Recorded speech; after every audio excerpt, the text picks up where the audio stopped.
Shalom and welcome to Jerusalem Studio.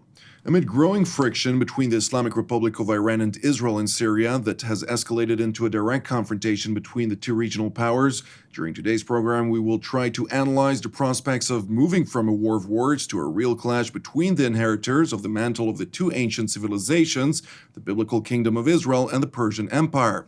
To do so, I'm joined here in the studio by Mr. Meir Javedanfar, an Iran lecturer at IDC Herzliyah. Welcome. I'd like also to welcome our TV7 analyst, Mr. Amir Oren, and Colonel in Reserve Miri Eisin, an expert on Israeli public image and security at IDC Herzliyah. Welcome.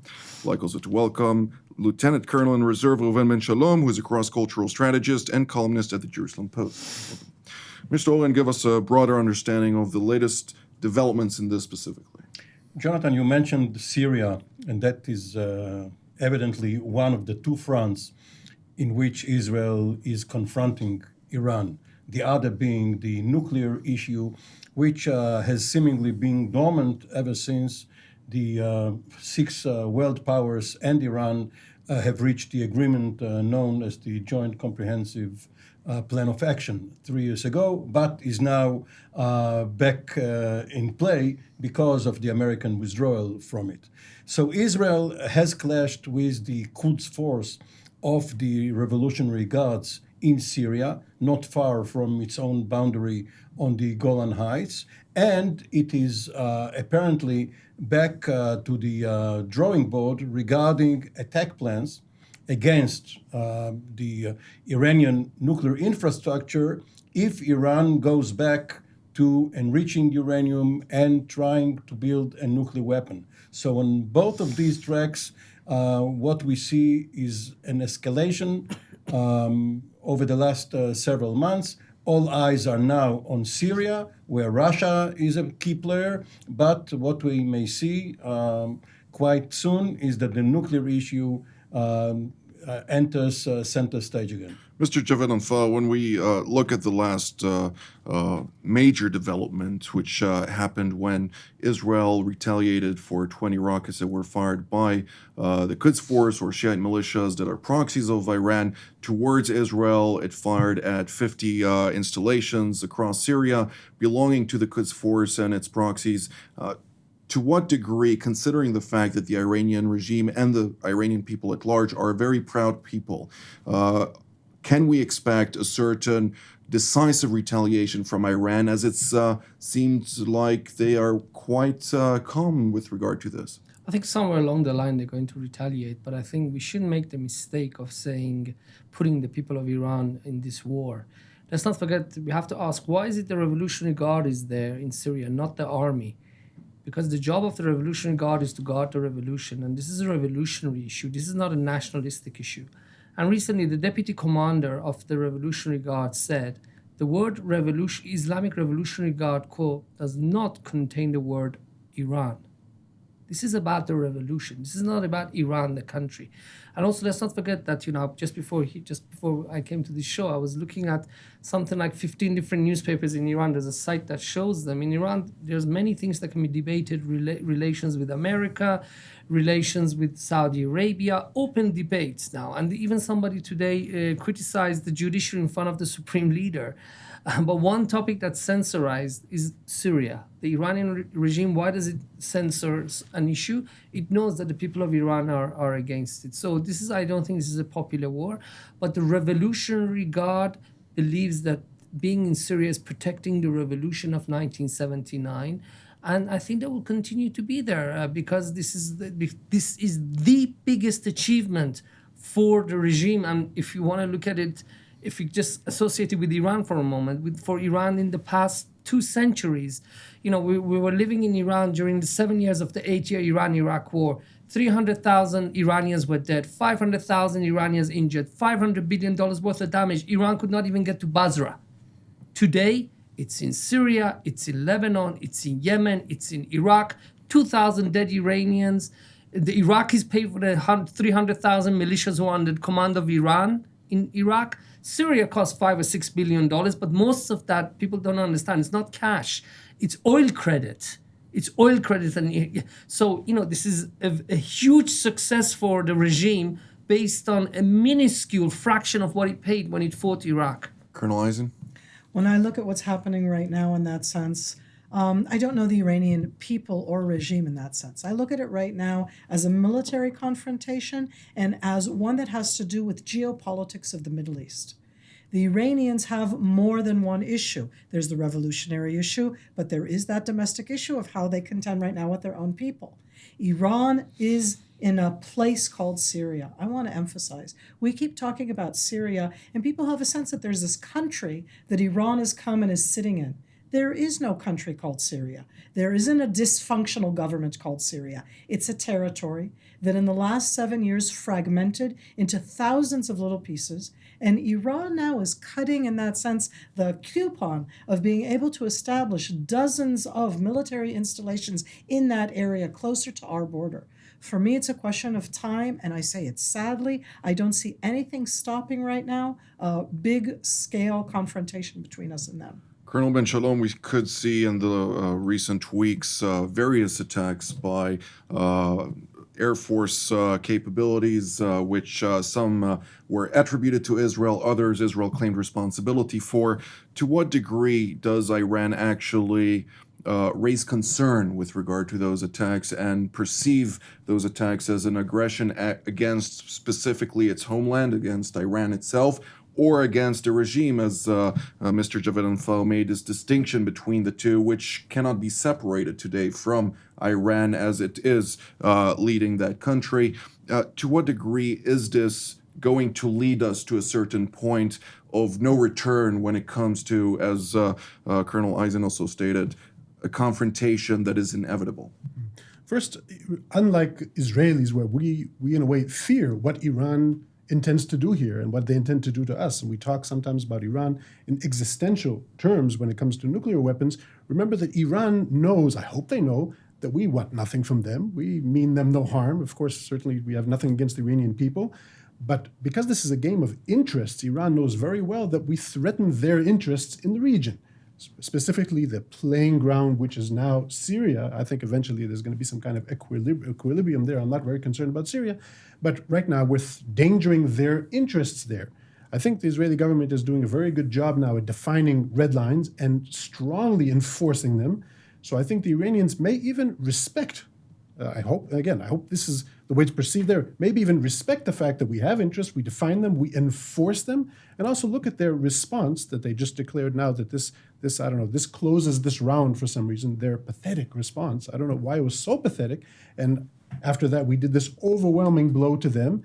And I think in a way they now respect us as a player in the region that also looks out for our interests. But our interests are just defending our country. The only thing I will say about this inevitable war at the end of the line, we are at war already with Iran. I just don't see it turning into an all-out war with missiles flying back and forth because, again, I don't think it's in the Iranian interest to do so. They have their forward operating bases, and they're doing quite a good job at keeping us busy. Mr. Oren. When the State of Israel was established 70 years ago, it was invaded by Arab armies from neighboring countries. Of course, it was quite easy once you have a common border with a country to send your forces across the border and fight, perhaps get to the centers of authority, the centers of gravity in the country.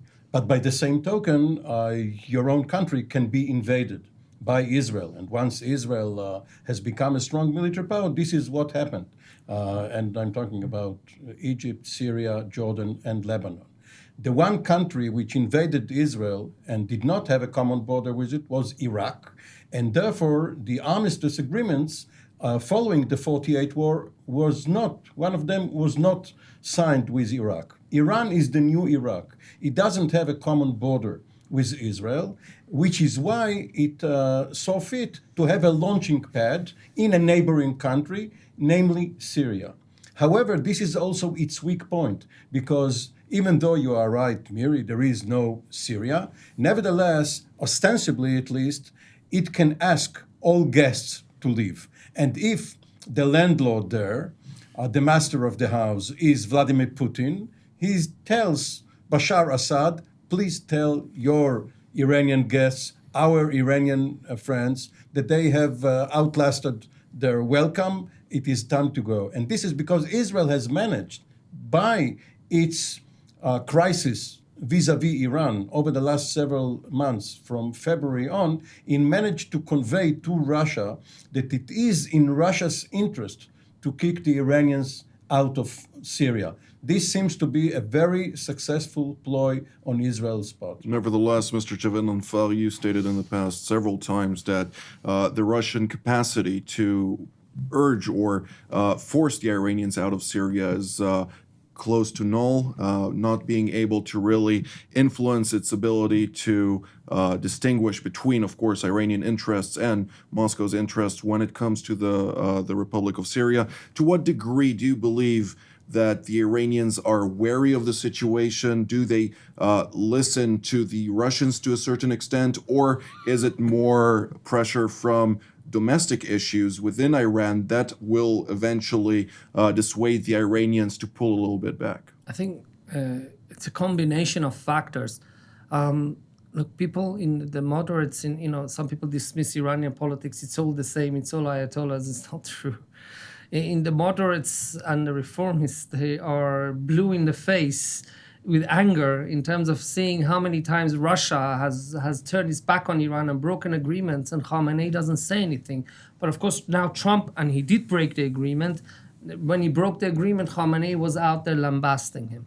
The S-300s, there was an 8-year delay. Why? Because of Israel. The Russians, Iran even sued them in The Hague because Iran had paid a deposit.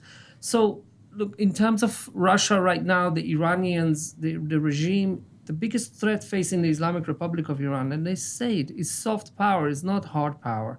And they see America posing that biggest threat with its soft power, with the attraction that the Western liberal model has for the people of Iran. So to defend itself, the Iranian hardliners are ready to pay a very high price for their relationship with Putin. But at the same time, I think for now, Putin is not forcing them out, but I think the more the situation becomes unstable in Syria and the more Iran faces losses over there because of our attack, I guess, the more that will leverage that will give to the Iranians. I have to just add one other point. Iran is not lost on Iranians that the meaning of Vladimir Putin's name, Vladimir in Persian, means Jahangir. Jahangir is world conqueror. They look at Vladimir Putin as somebody who has conquered Crimea, and eventually he may want to conquer Syria, and it's the Iranians who brought him there. It's in 2015. So on the one hand, they are working with him, but on the other hand, there's deep level of suspicions because especially now the Russians and the Saudis just ganged up together and brought down the price of oil 7%. And the Russians have invaded Iran in the 1940s. Oh, they remember that. Colonel Eisen? Well, I'm going to add in, though. I'm going to disagree with you for a moment because I think that with Vladimir and the world conquer, which I agree with, that it wasn't the Iranians who brought Russia into Syria. Russia inherited the Syrian conflict from the Soviet Union. The Russian military naval base is more important to Vladimir Putin than a lot of other things that are in Syria right now. It's his Mediterranean base. It's the only big base that he has in the entire Middle East. It's the summer base that they can be on. And I don't think that they want to lose that. That has nothing to do with Iran. I think that has to do with Russian interests in the heart of the area called Syria. So I'm going to add into that. In the summer of 2015, that was a time after the signing of the agreement that Russia could step in, and as such, they did so at the time. But I'm saying that in the sense that I'm looking at it right now, and I'm looking around both Syria and Iran. Iran actually does not have a land border with Russia, but it does have a land border with Turkey. And Turkey has a very long land border with that country that used to be called Syria. And I'm looking at that additional aspect that right now, it's not just Iran in cahoots with Russia. It's Iran and Turkey and Russia all finding a common ground, and that common ground is to keep Bashar al-Assad in force. It isn't even about the Alawites. It's Bashar al-Assad. If he goes away, what happens to the Russian base? If he goes away, what happens to the Iranian presence? If he goes away, what happens to the Turkish invasion that's been happening in northern Syria? So that I look at all of these elements right now when I say an inevitable confrontation. The red lines that Israel has to do with us. We're not going to allow them. And we're not going to allow, I think, any of those Shiite additional forces, meaning we're not saying Iran will attack and Hezbollah we won't. We'll attack those forces that we see as being a direct threat against us because they're placed on that territory there. And I see this as that inevitable aspect. Response? Well, I have to disagree there respectfully, because Russia was sitting on the fence from 2011 to 2015 when the war was raging and Iran was doing terribly and Assad were losing the land war, but they came in after Qasem Soleimani broke UN sanctions and flew to Moscow, and he asked them for them to come in and to start engaging their air force there. But what happens with Russia, we have to wait and see. Colonel Ben Shalom? Well, I thought you were going to save me with a good question from this debate. I want to shift gears to the image of Israel in this game. Since our last day of independence, there's a new term in Israel now, superpower. It doesn't translate good to English. We're talking about Israeli capabilities and Israeli reach in superpower terms. And I think this is, in a way, true when you talk about our abilities, our capabilities, but it's a mistake strategically. Because remember our size, remember our interests in the region, they are not regional. We have no regional aspirations, and we should not think and we should not act as a world power or even a regional power. And this is a very careful game to play. I think we also have to be very careful with the messages, the way we shape our messages and how we influence the Iranian regime and the Iranian people. I think they have to understand us better as far as what we want to achieve, mostly what we don't want to achieve. We should not be perceived by them as a dire enemy. And also about our capabilities and about our resolve. Our Prime Minister just spoke the last few days about Israel being, again, a superpower in cyber warfare. And I think it's true. I think Israel became a world power in cyber warfare. And a lot of the war, a lot of the clashes that we had with Iran in recent years, especially in the nuclear issue, I think was fought through cyberspace. And there are other issues, including the last skirmishes that we had with him in the Golan Heights, that we demonstrated incredible capabilities. But again, be careful with the wording, be careful of the messagings that we have, even our alliance with the United States, because remember that an all-out war with Iran eventually will have the United States here with us shoulder to shoulder, augmenting these capabilities, and this will already look more like a third world war. Mr. Oren, of course, we hear from Colonel Ben Shalom the speech from Netanyahu and new investments also in the field of quantum and variables that will enhance Israel's capability on various levels of intelligence and an ongoing effort to bolster Israel's cybersecurity capabilities. Nevertheless, Israel is also preparing itself for a frontal confrontation that will eventually be used or against Hezbollah in Lebanon, as well as Iran and its other proxies in Syria and elsewhere. To what degree is Israel now focused on this kind of preparedness?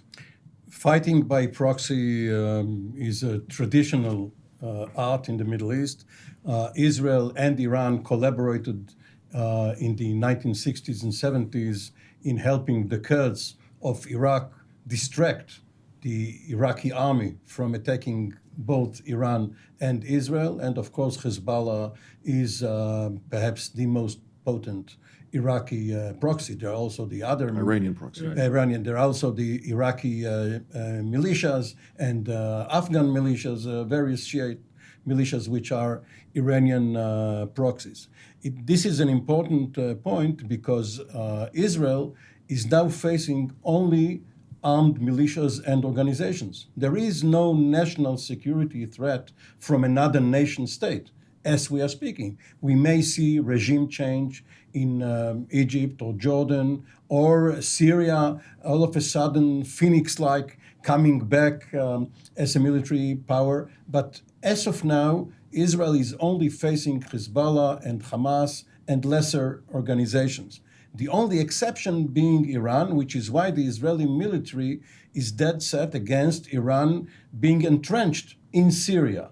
Regarding the nuclear infrastructure, this is the pet project of both Prime Minister Netanyahu and the Iranian hardliners. And on that, Colonel Ben Shalom, who probably knows more than he would let on, has put his finger on the right means, which is cyber. And if 10 years from now, the Iranians come up with a nuclear array, not only one nuclear bomb, but a nuclear squadron. It stands to reason that by that time, Israel will be so far advanced in cyber plus the F-35 and other systems that it has, that it could contend with whatever the Iranians have. And all of that go to say that the Israeli defense chief, General Gadi Eisenkot, wanted a stable budget and a stable plan and was quite happy with the nuclear deal because it gave him the latitude to improve the Israeli mostly land forces, which were a bit less advanced than the Air Force and the Navy. And now his plans are not so certain. So if what happens, what transpires following President Trump's withdrawal from the deal is a new and improved deal, and one can go back to fighting Iran on the Syrian front without having to distract from one's plans to the nuclear issue, most in the Israeli high command would be happy.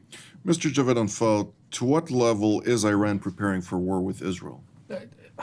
In the press, they don't talk about it. But, I have to say, one of the things that we talk about, what will happen in 10 years' time in Iran, people talk about where will Iran be economically, where will Iran be in terms of the nuclear program. People don't talk about the fact that in 10 years' time, Tehran might not be a habitable city anymore.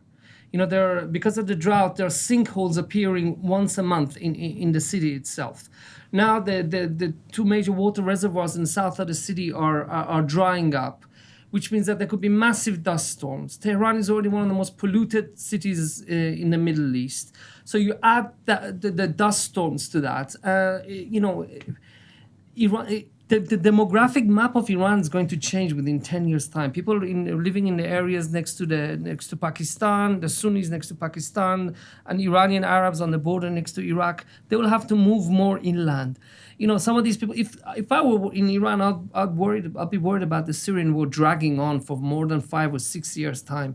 Because in 5 or 6 years' time, the people who are fighting in Syria, when they go back to Iran, they might find the city is not livable. So this is the biggest threat that's facing Iran, and I think this is something that we have to take into consideration. Nevertheless, with the epidemic being a crucial threat for the survival not only of the regime but of a lot of the functioning society within Iran, there is a vow by the Ayatollah Ali Khamenei and other within the Islamic leadership, Islamic Republic's leadership, which have vowed to destroy or annihilate the Zionist entity, referring to the State of Israel, by 2022, 2023. How are they preparing for that? Or is that something that they believe that suddenly will happen out of the blue? Maybe we can get an extension. Let's negotiate with them. Yeah. He hasn't said that Iran will do it. He said Israel will not exist in 25 years. He didn't say we're going to do it. He didn't sign on to that part of the agreement. The Iranian regime says many things. They said in the beginning of the revolution, one of the reasons why there was a revolution is Ayatollah Khomeini promised free rent, free electricity, it's anything but. Look, the Iranian regime is its own worst enemy when they say things like this. This is something that's the regime. He said that we will help the enemies of Israel, and they are doing it. But I think what's very important, and people who deal with the narratives understands more than anybody else. What is a gold mine for the state of Israel is when Nasrallah said that every dollar that we get, everything that we eat and drink is from Iran. From now on, Israel must stop saying Hezbollah. Use the word Hezbollah of Iran. Hezbollah, it seems to me, after what Nasrallah said, is an Arabic-speaking brigade of the Revolutionary Guard. And from now on, I think, again, I'm not anything but, I'm 100% against war with Iran because I was born there and I have friends there. But from now on, I think Israel should stop treating Iranian proxies as proxies and start treating them as Iranian. Colonel Eisen? So I've been listening to this, and I'm thinking to myself, you read the Iranian press in Persian. I read what the Iranian press put out to the Western world. And one of the things that I find fascinating is that in the Tehran Times in English, in the different Iranian news sites that they put out Farsi news in English, what they're selling to the Western world is the same terminology, the same framing that I read in the European newspapers. And that's what I find disturbing, in the sense that they understand the implication of the soft power, of their being out there, of protecting and defending, of Israel as the aggressor. And I'm even more worried, as I'm listening to the two of you, of our own fallacies, of us, of Israel, of our doing, I don't want to do the movement right now, but boy, are we good. That scares me. Boy, do we know how to do cyber. That scares me. I want us to be in a stage where we look around us and say, what, we're the only smart people around? In my stereotypes, I see Iran with all of the sanctions that they've had throughout all of the years. They have managed to constantly have a military industry, to do reverse engineering, to develop nuclear weapons, to do a lot of things. Let's not belittle those on the other side, both those who are making horrific decisions against us or the people. And in that sense, as I look at all of this right now, I'm more worried at our own fallacies, hand in hand with the fact that it's about the economy, but it's also about the defense. Hezbollah is not just Iranian. I disagree with you. Hezbollah is also Lebanese. They have their own constituents. They just went through elections. That matters to them also. They're funded by Iran. I always ask, what are they, more the revolution or more Lebanese? And I ask that also to ourselves in that sense. When we talk about these subjects, Hezbollah is not just in Lebanon. Hezbollah is in Syria. It's one of the main fighting forces in Syria, or a strong force. And I put those all out on the table because, again, in that confrontation, it won't be because of Iran. It's going to be about Hezbollah. And it'll be about Hezbollah, and then suddenly it also brings Lebanon in. Colonel Ben Shalom.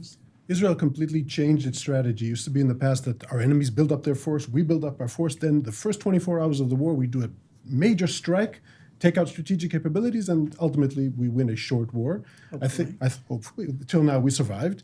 And I think now things have changed. Our strategy now is we take out these means before they come online. We've been doing it throughout the Middle East.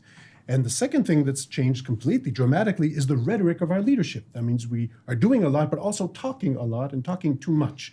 Now, Netanyahu was wrongfully blamed for using Iran for his political reasons because Iran is a real threat, but I think the rhetoric itself should be changed, should be toned down. I think we have a lot to work on the message. So I do think a lot of things about Iran, not necessarily I have to talk about it in that way. We have to change the way we shape the narratives, the way we're perceived by Iran, by our neighbors, by the world. So again, as far as the abilities itself, sure, we have to build ourselves to be strong, full spectrum dominance, from cybersecurity to F-35.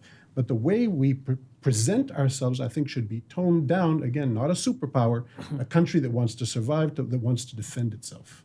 There is no symmetry in the region. Iran looms as Israel's major threat, but Israel is not Iran's major enemy. Saudi Arabia is, and its main contest is with Riyadh, and Israel could sit back and enjoy. Well, this is all the time that we have for today, so I'd like to thank Mr. Javedanfar for coming here, Mr. Oren, Colonel Eisin, and Colonel Ben Shalom as well. I'd like to thank our viewers as well, and we will see you next time. TV7 Israel's mission is to give you, our viewers, truthful information, which in effect will give you a chance to really understand what is happening in Israel and its region. If you're blessed by our programs and believe our mission to be important, we urge you to support us and become a voice for Israel. You can support us by going to our website at tv7israelnews.com. This program was made possible through your donations.